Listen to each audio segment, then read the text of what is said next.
बारे में थोड़ा सा बताइए कि आपने क्या दिखाने की कोशिश की है इस फिल्म में। नमस्कार सबको, मेरा नमस्कार और मेरा नाम है आनंद देव देशमुख। बेसिकली आज इस फेस्टिवल में मैं फ़िल्म लेके आया हूँ प्रारब्ध। सो प्रारब्ध ये फिल्म एक फादर एंड डॉटर रिलेशन पर बेस्ड है और इस फिल्म की जो टैगलाइन है वो है कि गरीबी ही कैंसर है और अगर उस केस में किसी गरीब को कैंसर हो जाए तो फिर क्या। तो एक ऐसी दुविधा में जब एक फैमिली जो गरीब है पोवर्टी से लड़ रही है उनके साथ ऐसा कोई सीक्वेंस होता है तो उसके बाद उनके साथ क्या क्या चीज़ें होती है, क्या क्या हतबलता होती है, ये सब दिखाने की कोशिश इस फिल्म से की गई है जिसका टाइटल है प्रारब्ध। सर ये बेसिकली हमने जो देखा कि पूरा एक गांव से रिलेटेड एक स्टोरी लग रही है। डॉक्टर को भी दिखाया कि एक छोटे से कमरे जैसे गांव के अंदर होता है। तो पूरी ये स्टोरी किसी पर्टिकुलर गांव में ही शूट की है या हाँ, मतलब ये जैसे बोलते हैं ना कोई फिल्म ज़मीन से जुड़ी होती है और इसका कंसेप्ट भी वैसा ही है। तो एक बट इसके पीछे ऐसा नहीं है कि कोई रियलिस्टिक बेस की कोई गाँव की ये स्टोरी है ऐसा। But yes, rural based story है जहाँ से हमें रूट से कोई मैसेज अगर पास करना है सोसाइटी को, तो अगर रूट लेवल की स्टोरी अगर आप ऑडियंस की तरफ लेके जाओगे तो ऑडियंस बहुत ज़्यादा कनेक्ट होती है और अच्छे तरीके से आप मैसेज भी पोर्ट्रे कर सकते हो। अच्छा ये मतलब कहाँ शूट किया था इसको। ये बेसिकली शूट हुई है पूना के पास एक आडले बुद्रुक करके गांव है, एक 16 किलोमीटर तो वाकड़ एरिया से। तो वहीं पे वो गांव में ही पूरे लोकेशंस हमें मिले ऑलमोस्ट एक डेढ़ किलोमीटर के डिफरेंस पे। तो पूरा वन विलेज शूट ऐसे बोल सकते हैं। मतलब ये स्टोरी करने के पीछे का रीज़न जानना चाहेंगे कैंसर के ऊपर। अभी तो काफ़ी राइट। इलाज हो गया है इसका। पहले बहुत लोग मरते थे कैंसर से, करेक्ट। पता नहीं चल पाता था। करेक्ट। लेकिन आज की डेट में बहुत ही इसके समाधान हो गए हैं। तो राइट। इसके करने के पीछे कोई कारण है या परिवार में बहुत सा कुछ ऐसा हो जाता है कि जो आदमी करेक्ट। ठानता है कि करूँगा इसके ऊपर मैं लोगों को जागरूक करूँगा। बहुत सही सवाल क्वेश्चन पूछा आपने। बिकॉज ये फिल्म मतलब फिल्म नहीं है मेरे लिए, एक मेरा पर्सनल अटैचमेंट है इस फिल्म के लिए। बिकॉज मेरी जो मदर थी वो कैंसर की वजह से उनकी डेथ हुई थी और उस वक्त जो पीरियड था उस पीरियड में जो भी अप्स एंड डाउन्स चल रहे थे और वो भी सारे फेजेस से मैं जब गुजर रहा था तो वहाँ से मुझे एक कनेक्ट हुआ ये सब्जेक्ट। और उस वक्त जो भी मुझे प्रॉब्लम्स फेस की उस वक्त मुझे ऐसा लगा कि नहीं, ये जो सब्जेक्ट है इसको अगर मैं एंटरटेन द्वारा फिल्म लोगों की तरफ अगर लेके जाऊँ तो थोड़ा सा एक अच्छा समाज के सामने प्रभाव भी पड़ सकता है और मेरा एक थॉट भी मैं पुट अप कर सकता हूँ। तो वो मेन ट्रिगर था इस फिल्म की कहानी का, सोच का। तो वो मेरा ऐसे कह सकते कि एक पर्सनल अटैचमेंट है इस, ना कि ये सिर्फ फिल्म है बल्कि उसके पीछे एक बहुत पर्सनल अटैचमेंट है। आज की डेट में जैसे आपने बोला कि गरीब को अगर कैंसर हो जाए तो किस तरह से मतलब एक पूरा ये दर्शाने की करेक्ट। कोशिश की है। लेकिन आयुष्मान भारत बहुत सब सारी गवर्नमेंट की फैसिलिटी हो गई है। बहुत करेक्ट। सी ऐसी NGO हैं वो आपने दिखाया है कि अगर आपके पास इतना बजट नहीं है कि आप कैंसर का इलाज करा सकें तो कहाँ कहाँ से कैसे आप अरेंज कर सकते हैं इस चीज़ को, उसके बारे में आपने दिखाया है करेक्ट। तो या जैसे रिसर्च किया था इसको। हाँ, तो जैसे कि कैंसर पे जैसे कि अभी अवेयरनेस काफ़ी हो चुका है और काफ़ी लेवल तक हद तक इसका प्रोसेस है कि जो ये बहुत सारी संगठनाएं बहुत सारे इंस्टीट्यूशंस है जो हेल्प करते हैं। बट प्रॉब्लम ये होता है कि जो रूट लेवल पे लोग होते हैं, जो इलिटरेट लोग हम जिसे कहते हैं, उनको ये अवेयरनेस नहीं है, उनको ये नॉलेज नहीं है कि एग्जैक्टली ये होने के बाद क्या करना चाहिए, किसके पास जाना चाहिए, किस तरीके से उसको डील करना चाहिए। तो वो अवेयरनेस अगर हम कोई, वैसे देखा जाए तो बहुत सारी डॉक्यूमेंट्रीज भी बनी है, बहुत सारी चीज़ें बनी हैं। बट जब आप एंटरटेनमेंट थ्रू अगर कोई मैसेज पास करने की कोशिश करते हैं तो लोग उसको कनेक्ट अच्छे तरीके से कर सकते हैं। और बस इसी हेतु के हिसाब से उसको बना के उसमें एक लोगों को गाइड किया कि इस तरीके से अगर आप लाइफ में प्रॉब्लम फेस करते हो तो उसको कैसे अप्रोच किया जाए। इसको मराठी में बनाने का रीज़न क्या था। आप इतने बड़े इशू पे फिल्म बना रहे हैं राइट। तो मराठी में बनाने का क्या रीज़न था। आप हिंदी में बना सकते थे, दर्शकों तक ज़्यादा बात आपकी एग्जैक्टली। पहुंचती। करेक्ट। ये बहुत अच्छा suggestion. But basically I am a Marathi boy. तो हुआ ये कि फर्स्ट टाइम एज अ मेरी डेब्यूटेंट डायरेक्टर फिल्म है। तो ऐसा होता था कि एक तो दो इंडस्ट्रीज़ अलग अलग वे पे काम करती है और मेरा ये कहना था कि एज अ फर्स्ट टाइम मैं अगर अपने आप को इंट्रोड्यूस करूँगा तो अपने मदर टंग से करूँगा। बट उसको हमने सब टाइटल इंग्लिश के देके उसको थोड़ा सा वाइड स्प्रेड दिया है डेफिनेटली, ताकि हर टाइप के ऑडियंस तक ये पहुँचे और उनको ये मैसेज चला जाए।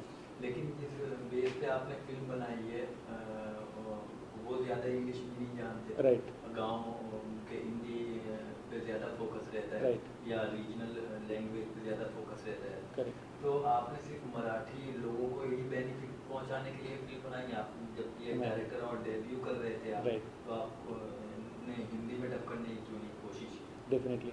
तो ये एक्चुअली मतलब ऐसा कोई इंटेंशनल नहीं था। तो जैसे कि मैंने कहा कि as a first time Marathi way से ही मैंने उसको पोर्ट्रे करने की कोशिश की, बट उसके पीछे ऐसा कोई इंटेंशन नहीं था कि हम पूरे देश तक इसको पहुँचाएं, नहीं। बट रहा तक डबिंग का इशू, तो उसके बाद जब फिल्म, एक तो बनने की प्रोसेस बहुत डिफ़िकल्ट, उसके बाद और एक डिफ़िकल्ट हो जाता है उसको स्प्रेड कैसे करें, डिस्ट्रीब्यूशन प्रोसेस। तो ये सारी चीज़ों में जब प्रोड्यूसर की हालत पूरी ख़त्म हो जाती है, तो जैसे आपने कहा कि डब क्यों नहीं किया हिंदी में, तो फिर उसके लिए लगने वाला जो बजट है, ये जो सारी चीज़ें हैं, वहाँ पे बहुत सारे चैलेंजेस आते गए। वहाँ की प्रोसेस अभी तक अवेयर नहीं थी। तो जैसे कि अभी ये प्लेटफॉर्म विक्रांत सर थ्रू जो हमें मिल रहा है, यहाँ से हमें हर एक स्टेप पे चीज़ें सीखने को मिल रही है, जो कि उस चैलेंजेस में ऐसे लग रहा था कि अरे सब खत्म हो चुका है। तो होता है ना कि फर्स्ट टाइम स्ट्रगल में आदमी कुछ सीख के जाता है। तो ऐसे मैं यहाँ से सीखा हूँ कि चलो आगे वाली फिल्म में अगर ऐसी फिल्म बनाते हैं तो उसको अगर हिंदी में बनाएंगे तो वो ज़्यादा वाइड स्प्रेड हो सकती है। कहीं ऐसा लगा आपको फिल्म जैसे फर्स्ट है तो बड़ी दिक्कतों का सामना करना पड़ा होगा, Yes. कहीं बीच में लगा कि अरे यार मैंने ये क्या कर दिया, अभी Right. पता नहीं कंप्लीट होगी नहीं होगी? राइट। तो एज अ फिल्म मेकर दिक्कतें तो बहुत आती है, मतलब ख़त्म ही नहीं होती वो दिक्कतें, क्योंकि जब आप फिल्म बनाने को जाते हो तो सबसे पहला प्रॉब्लम तो वही होता है बजट, कि एक बार आप कहानी भी लिख लोगे, कास्टिंग भी आपके माइंड में आ सकती है, बट फिल्म को आगे रन करने के लिए आपके पास पैसा, वो बहुत बड़ा चैलेंज होता है। और वो चैलेंज आप जब कवर अप करें, जैसे कि ऐसा नहीं कि मेरा कोई गॉडफादर इंडस्ट्री में था या फिर मेरा कोई पर्सनल कोई सेविंग्स थी, तो एक जॉब करते करते जो पैसा बचाते बचाते इस फिल्म को बनाया है। हमारे मराठी में एक शब्द है काटकसर, कि ऐसे बहुत सारी फैमिलीज़ है जो 1 लाख रुपए पर मंथ भी स्पेंड करती है, और ऐसी भी फैमिली है जो अपना घर 7-8 हज़ार रुपये में भी चला सकती है। सो जो मैं 7-8 हज़ार वाले कैपेसिटी में एज अ फिल्म मेकर था, एज अ, बिकॉज उस बजट में आपको फिल्म बनानी है तो उस हिसाब से जुगाड़ करने पड़ते हैं, और मुझे लगता है कि इंडियंस जितने जुगाड़ अच्छे तरीके से कर सकते हैं उतना कोई नहीं कर सकता। तो आप वहाँ पे आपकी एक्चुअल क्रिएटिविटी लगती है, आपका एक्चुअल वहाँ पे दिमाग लगता है। और साथ ही में ये सोशल कॉज था, तो काफ़ी अच्छे लोग जुड़ गए जिन्होंने बहुत हेल्प की, और बहुत सारे लोग इसके साथ जुड़ते जुड़ते एक बनते गया एक सफ़र। ये कुछ पूछना चाह रहे हैं आपसे। अच्छा। Sir as a debut movie की है आपने, और आपने इसे मराठी में रखा, राइट। तो आप ये नहीं मानते कि एक लैंग्वेज में, प्रदेश की एक लैंग्वेज में रखना मूवी को सीमित कर देता है? राइट। ये तो डेफिनेटली आप कह सकते हैं कि ये इसी लैंग्वेज में बनी, बट अभी इंडिया में हम जैसे बोलते हैं कि डिफरेंट लैंग्वेज फिल्म्स बनती है, और जैसे कि मैं महाराष्ट्र से हूँ, तो मुझे ऐसा लगा कि एज अ फर्स्ट टाइम मैं अपने मदर टंग में फिल्म बना के लोगों तक पहुँचाऊँ। अब ये मेरे लिए आने वाले चैलेंजेस में ये पता नहीं था कि उसके बाद क्या क्या चीज़ें मेरे सामने आ सकती है।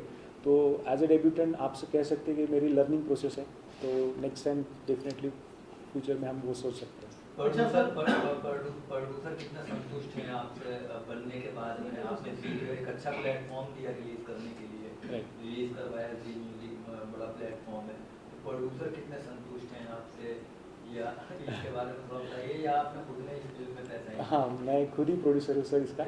और तो कितने संतुष्ट हैं आप खुद as a producer, as a director, कितने संतुष्ट हैं? अभी जैसे कि जी म्यूज़िक ने इसका म्यूज़िक लिया है, बट और OTT पे भी ये फिल्म रिलीज़ हो चुकी है, बट होता ये है ना कि ये चीज़ें ये हवा है, क्योंकि यहाँ पे अगर हम, और मुझे बहुत सारी चीज़ें तो एक्चुअल में कहूँ तो विक्रांत सर से मिलने के बाद पता चली, क्योंकि क्या होता है कि आप को, एक तो ये इंडस्ट्री बहुत वेरिएंट है, मतलब यहाँ पे अलग अलग लोगों के साथ आपको अलग अलग एक्सपीरियंसेस आते हैं। तो जब मुझे ऐसा लगा कि जी म्यूज़िक ने मेरा म्यूज़िक लिया, मैं उस दिन सोया नहीं, बिकॉज ऐसा लगा ये बहुत बड़ा ब्रांड मेरे साथ टाइप हो गया। बट बाद में पता चला कि अरे उन्होंने गाने तो प्रमोट किए नहीं जिस तरीके से करने चाहिए थे। OTT पे फिल्म जाना, तो वहाँ पे भी फिल्म को जितना प्रमोशन मिलना चाहिए मिला ही नहीं। तो इससे अच्छा मुझे ऐसा लगा कि यार मैं खुद के चैनल पे अगर ये फिल्म डालूंगा तो मैं ज़्यादा लोगों तक जाऊँगा। और वैसे मैंने किया अपना यूट्यूब के चैनल पे ये फिल्म डालने के बाद मुझे 1.5 lakh views within 2 months आ गए। और वहाँ पे जो रिव्यूज़ मिले, वहाँ पे जो पर्सनल कॉल्स आए, मैसेजेस आए, उसके बाद आप जो बोल रहे कि हैप्पीनेस मुझे मिला। बहुत से डायरेक्टर प्रोड्यूसर का ये कहना है कि बड़ी कंपनी में आप अगर जाओ अपने ट्रेलर गानों को लेके, तो वहाँ पे अगर लेते हैं तो वो ऑप्शन देते हैं कि भाई पैसा हम नहीं देंगे आप, राइट। और चीज़ें ले लेते हैं। लेकिन एग्रीमेंट जब करते हैं वो, तो उसमें लिखा रहता है कि हम आपको पैसा पे कर रहे हैं, ऐसा बहुत नहीं। हाँ प्रमोशन कर रहे हैं, पैसा जो भी देने का, ऐसा कई डायरेक्टर प्रोड्यूसर से ऑफ कैमरा बातचीत हुई। इसके बारे में क्या कहना चाहते हैं कि जैसे बड़ी कंपनी है, पूरा ये गैंग हो गया है कि जो छोटे प्रोड्यूसर हैं जो गाने ही बनाते हैं, अगर 2 से 4 लाख 5 लाख, तो उनको पैसा नहीं मिलता है, बट वो बड़े प्लेटफॉर्म की वजह से वो साइन कर देते हैं कि चलो हमारी चीज़ है बड़े प्लेटफॉर्म पे आ गई। तो ये नाइंसाफ़ी मानते हैं आप? डेफिनेटली, क्योंकि कैसा है कि कोई भी चीज़ बनाने के पीछे ना एक प्रोसेस होती है, एक मेहनत होती है। और जब ये गाने बने और उसके पीछे जिस तरीके से हमने पूरी प्लानिंग की, मेहनत की, और अच्छे सिंगर जैसे साधना सरगम मैडम ने एक गाना गाया, एक विट्ठल जी का भजन है जो नंदिश मोप सर ने गाया, तो अच्छे अच्छे लोग लेके जब ये गाने हम बनाते हैं, और हमें फिर आगे का फ्यूचर ये होता है कि हमें ये गाने लोगों तक उस तरीके से पहुँचे कि जिस तरीके से हमने उसको चाहा है या फिर प्लान किया है। बट जब बड़े प्लेटफॉर्म्स में जाने के बाद वो चीज़ें हमें जब नहीं मिलती, तो वो पेन बहुत अलग होती है। हाँ, डेफिनेटली एग्रीमेंट में ये चीज़ें उन्होंने मेंशन की रहती है, बट मुझे ऐसा लगता है कि at the end of day आपको बहुत सफ़र करना पड़ता है। आपके साथ में भी ऐसा हुआ? मेरे साथ वही हुआ है कि मैंने गाने दे दिए, बट जो मुझे चाहिए था कि गाने इस तरीके से पहुँचे लोगों के साथ, क्योंकि 75 लाख सब्सक्राइबर्स है जी म्यूज़िक के, और गाने की व्यूज़ 4 महीने में 20-22 हज़ार है। रिकवरी की बात करो। रिकवरी तो नहीं, एग्रीमेंट में कुछ ऐसा था कि रिकवरी होगी आपकी? नहीं, ऐसा एग्रीमेंट तो बहुत क्लियर था उनका, तो हाँ। अच्छा सर, अभी एक सवाल ये पूछना था आपको, बोलना था कि जैसे कि हमने देखा कि आपकी जो मूवी है जी से आपका म्यूजिक रिलीज हुआ है, हंगामा पे आपकी फिल्म अवेलेबल है हाँ। इतने बड़े चैनल पे, जिसमें लगभग 6.5 करोड़ से भी ज़्यादा यूजर्स है, राइट, और जी पे आपका बैनर लगा। राइट। और अभी हाल ही में हमको एक खबर पता चली है कि आपकी जो फिल्म है दुनिया के सबसे बड़े फेस्टिवल कांस में स्क्रीन होने जा रही है, राइट। एंड कैंसर इस मुद्दे को लेकर आप वर्ल्ड के सबसे बड़े फेस्टिवल पे आपकी फिल्म स्क्रीन हो रही है। तो आपको सबसे ज्यादा खुशी तब हुई थी जब जी में म्यूजिक रिलीज हुआ था, या हंगामा पे आपकी फिल्म रिलीज हुई थी, या कांस में आपकी फिल्म स्क्रीन हुई है? डेफिनेटली कांस, विदाउट एनी डाउट, एक सेकंड की भी सोचने की ज़रूरत नहीं। और सवाल आपका मतलब जवाब तो यही रहेगा कि कांस में अभी आपने जैसे बोला उसी वक्त मुझे बहुत ज़्यादा खुशी हुई। अच्छा, ये बताइए कि कांस में आपकी फिल्म स्क्रीन होने के लिए किसने आपको चैनलाइज किया गया, कैसे आपकी फिल्म स्क्रीन हुई? क्या आप ये बाकी फिल्म मेकर तक ये चीज़ पहुंचाना चाहते हो कि अगर आपका मुद्दा अगर अच्छा है तो आप दुनिया के सबसे बड़े प्लेटफॉर्म पे फिल्म को रिलीज करने के पहले पहुंचाओ? तो ये आप मीडिया से कुछ कन्वे करना चाहते हो? डेफिनेटली। तो जैसे कि मैंने अभी कहा कि न्यू फिल्म मेकर्स के लिए बहुत सारा स्ट्रगल है, उनके लिए कोई रास्ता समझ में नहीं आता है क्योंकि इतना कन्फ्यूजन वाला रास्ता है। पर उस वक्त अगर आपको सही मेंटोर मिल जाए, जैसे कि मुझे विक्रांत सर मिले, उनसे फर्स्ट टाइम मुलाकात जब हुई तो मुझे बहुत सारी चीज़ें सीखने को मिली, बहुत सारी चीज़ें ये समझी कि मैंने कहाँ गलत किया जो मुझे करना नहीं चाहिए था, और यहाँ से मुझे क्या राइट करना है वो समझा।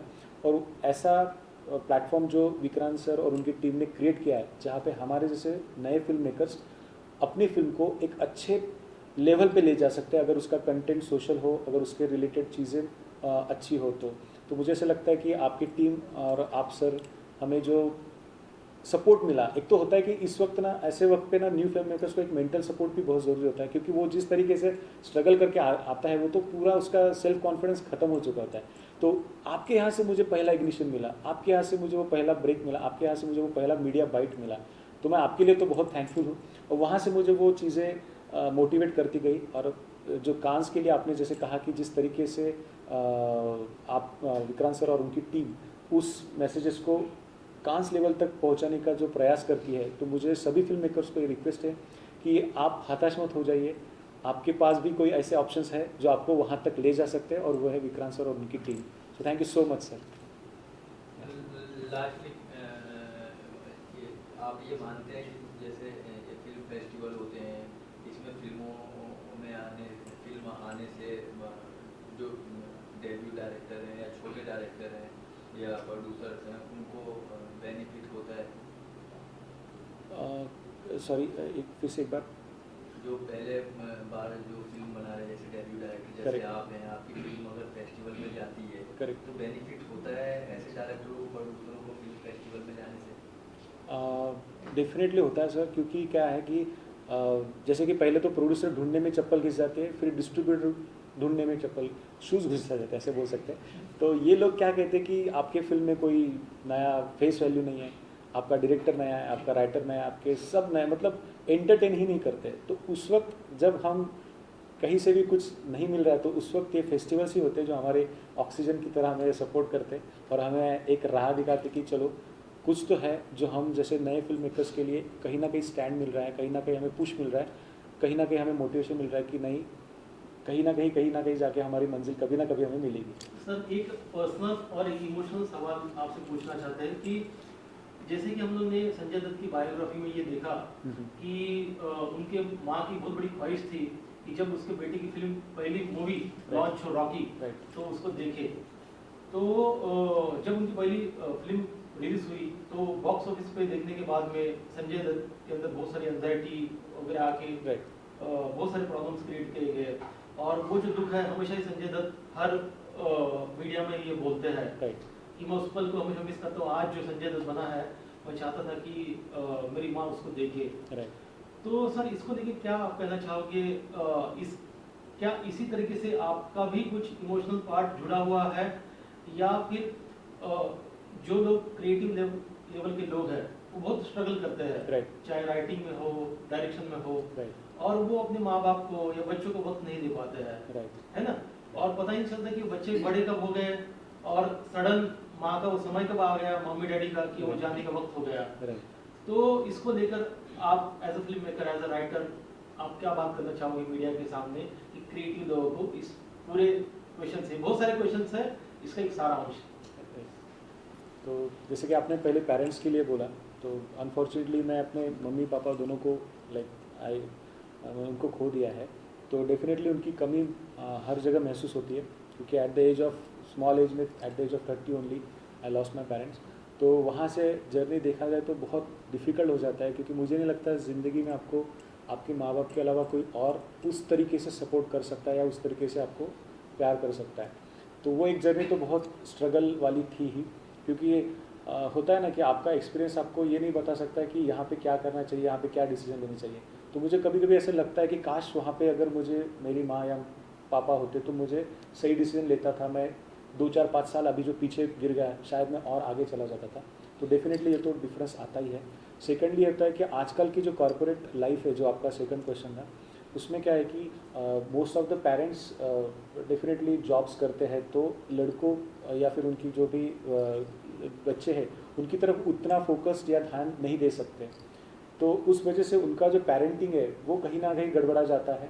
बेसिकली लड़के को जब उस लेवल पे अगर उनके पेरेंट्स फोकस्ड आउट नहीं कर पाए तो वो जो कभी है ना, वो महसूस होते होते उन लड़कों को भी एक अलग डायरेक्शन में जाने की बहुत मतलब संभावना हो सकती है। तो ऐसे केस में मैं ऐसे ही कहूँगा कि अपने बच्चों को अपने इनको वो अटेंशन देना चाहिए, क्योंकि उनके लिए माता पिता सब कुछ है। लास्टली अपने बारे में बताइए कि आपने डायरेक्शन कहाँ से सीखा, क्योंकि एक बहुत बड़ा रिस्क होता है एज डायरेक्टर प्रोड्यूसर, आपने कितनी बड़ी फिल्म का निर्माण किया। तो अपने बारे में बताइए कि आपने इससे पहले क्या क्या किया था, कुछ थोड़ा सा। पिछले 11 साल से मैं इस इंडस्ट्री में हूँ, और मैंने पहले 1.5 से 2 साल का फिल्म मेकिंग कोर्स किया था, क्योंकि फिल्म मेकिंग कोर्स में आपको थ्योरेटिकल नॉलेज तो मिल गया कि एग्जैक्टली अलग अलग डिपार्टमेंट्स क्या करते हैं, उसकी टेक्निकल पर्सपेक्टिव्स क्या है।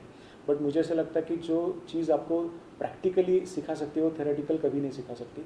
तो प्रैक्टिकल सीखने के लिए भी मैंने थोड़ा सा अलग फंडा यूज़ किया, क्योंकि अगर एक तो मेरे ऊपर फैमिली रिस्पॉन्सिबिलिटीज़, फाइनेंशियल क्राइसिस बहुत थे, तो मैंने किसी अपना घर ये सब कुछ छोड़ के, जॉब छोड़ के मैं नहीं जा सकता था मुंबई में किसी को असिस्ट करने के लिए। और अगर मैं वो मार्ग में नहीं चुन पाया, उसके लिए मुझे उस वक्त बहुत रिपेंटेंट फील हुआ, बहुत दुख हुआ। बट मुझे ऐसा लगता कि वो सही था, क्योंकि उसके बाद मैंने अपना खुद का प्रोडक्शन हाउस ओपन करके उसके अंदर अलग अलग शॉर्ट फिल्म बनाना शुरू किया। और जब आदमी खुद होके हर डिपार्टमेंट में ग्राउंड से लेके ऊपर तक सारी चीज़ों पे इन्वॉल्व होता है ना, तो उस वक्त जो आपकी लर्निंग होती है, अगर मैं किसी को असिस्ट करता तो मुझे क्लैपर करके फर्स्ट टाइम देते थे, तो मैं क्लैपिंग ही कर रहा हूँ कुछ साल, फिर उसके बाद मैं प्रमोट होता, सेकंड असिस्टेंट, थर्ड, फिर एसोसिएट डायरेक्टर। वो प्रोसेस में मेरे 10-12 साल निकल जाते। बट इस केस में मैं अपने आप को हर डिपार्टमेंट में इन्वॉल्व करके सारी चीज़ें सीख के आज इस पोजीशन में आ गया था कि मैं खुद फिल्म बनाऊं और उसको प्रोड्यूस भी कर सकूं। तो मुझे लगता है कि ये भी एक मेरे लिए अच्छा ही हुआ भगवान की दुआ से। लास्टली नेक्स्ट प्रोजेक्ट क्या है और विक्रांत सर के बारे में क्या कहना चाहेंगे? डेफिनेटली नेक्स्ट प्रोजेक्ट जो है हमारी एक अनाथ बच्चों पर है, बट उस टॉपिक को हमने अलग तरीके से प्रेजेंट करने की कोशिश की है। वो एक कॉमेडी फिल्म है, बट कॉमेडी फिल्म के साथ एक सोशल कॉज भी उसके साथ एसोसिएटेड है। अगेन मेरा यही कहना होता है कि सोशल कॉज दिखाते वक्त आप उसको डॉक्यूमेंट्री मत बनाइए, उसको एंटरटेनमेंट बनाइए, ताकि लोग देखेंगे और at the end of day उनको मैसेज भी पास हो जाएगा कि अच्छा ये भी हो सकता है। तो वो हमारा अगला प्रोजेक्ट है। साथ ही साथ विक्रांत सर से अभी जुड़े रहना है, क्योंकि मुझे उनसे भी बहुत कुछ सारे उनका एक्सपीरियंस जो वो सीखना है उनसे बहुत कुछ, और आगे जाके जो भी चीज़ें हमारे जैसे न्यू कमर्स के लिए चैलेंजिंग रहती है, तो वहाँ पे अगर विक्रांत सर का अगर गाइडेंस रहा, सपोर्ट रहा, तो डेफिनेटली वो टारगेट, वो एम हम अचीव कर सकते हैं।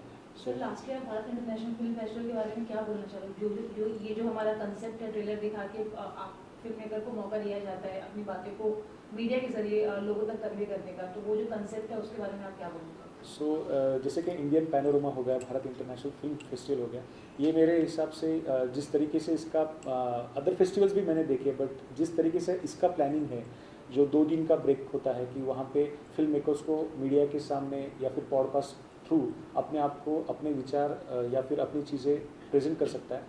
उसके बाद जो इवेंट डे को होता है, जो इवेंट डेज में भी आपको अपने जो प्लेटफॉर्म दिया है फिल्म मेकर्स के लिए, उससे भी एक मोटिवेशन मिलता है, एक डायरेक्शन मिलती है। तो मेरे हिसाब से ये बहुत बहुत ज़्यादा यूज़फुल है। मतलब अगर कहा जाए तो big thank you for this platforms. तो आप ये फेस्टिवल को बाकी और भी फिल्म मेकर्स को रेकमेंड करना चाहोगे उनकी फिल्म को यहाँ सबमिट करने के लिए? और डेफिनेटली मतलब 101% इनको रिकमेंड करना चाहूँगा, क्योंकि यहाँ से ही है वो जो कि आपको आगे ले जा सकता है। तो मुझे लगता है कि नए फिल्म मेकर्स, नए स्ट्रगलर्स के लिए बहुत अच्छा प्लेटफॉर्म है। So I am thankful to Bharat international film festival, Vikrant sir and complete team. Thank you. हमसे बात करने के लिए बहुत बहुत शुक्रिया। हमारी शुभकामनाएं हैं कि आपकी ये फिल्म पब्लिक तक पहुँचे और आपने जो मैसेज इसमें दिया है सोशल वर्क के जरिए वो कामयाबी। Thank you so much.